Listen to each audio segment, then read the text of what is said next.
Macmillan Audio presents Mrs. Plansky's Revenge by Spencer Quinn. Read for you by Petrea Burchard.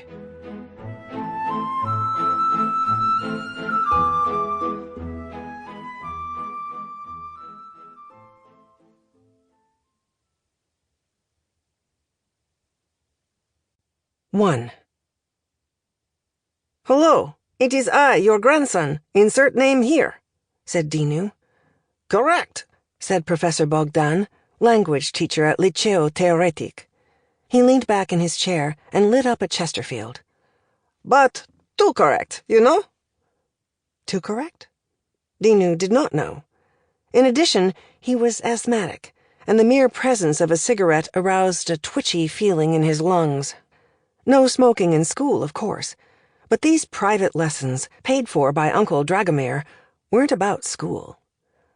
Professor Bogdan blew out a thin, dense stream of smoke, one little streamlet branching off and heading in Dinu's direction.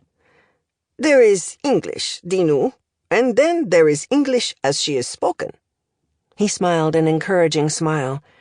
His teeth were yellow, shading into brown at the gum line. "English is she?" Dinu said. "For God's sake, it's a joke," said Professor Bogdan.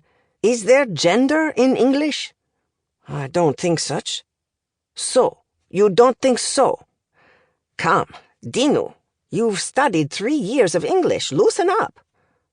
"Loosen up?" "That's how the young in America talk. Loosen up. Chill out. Later." He tapped a cylinder of ash into a paper cup on his desk. "Which is, in fact, what you need to know, if I'm not mistaken. The argot of youth." He glanced at Dinu. Their eyes met. Professor Bogdan looked away. "My point," he went on, "is that no American says, 'It is I.' They say, 'It's me.' The grammar is wrong, but that's how they say it. You must learn the right, wrong grammar. That's the secret of sounding American." "How will I learn?" "There are ways. For one, you could go to YouTube and type in country music. Now, begin again." "Hello, it's me, your grandson. Insert name here," Dinu said. "Much better," said Professor Bogdan. "You might even say, 'Yo, it's me.'" "Yo?" "On my last trip, I heard a lot of yo. Even my brother says it." "Your brother in New Hampshire?" "No P sound, and sure, not shire. But yes, my brother." "The brother who is owning a business?" "Who owns a business? Bogdan Plumbing and Heating." Professor Bogdan opened a drawer, took out a T-shirt, and tossed it to Dinu. Dinu shook it out, held it up, took a look. On the front was a cartoon-type picture of a skier with tiny icicles in his bushy black mustache, brandishing a toilet plunger over his head. On the back it said, "Bogdan Plumbing and Heating, #1 in the Granite State." Dinu made a motion to hand it back. "Keep it," said Professor Bogdan. "Thank you." "You're welcome. New Hampshire is the Granite State. All the states have nicknames." "What is nicknames?" "Like pet names. For example, what does your mother call you?" "Dinu." Professor Bogdan blinked a couple of times.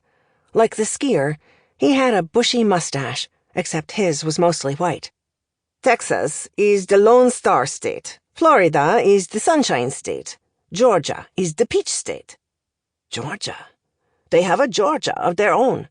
They have everything, Dinu, although—" He leaned across the desk and pointed at Dinu with his nicotine-stained finger. "Although most of them don't realize it and complain all the time, just like us."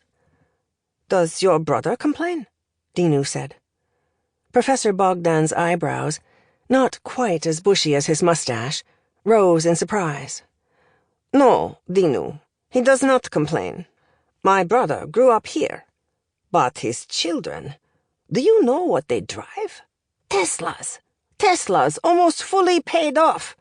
But—" Sample complete. Ready to continue?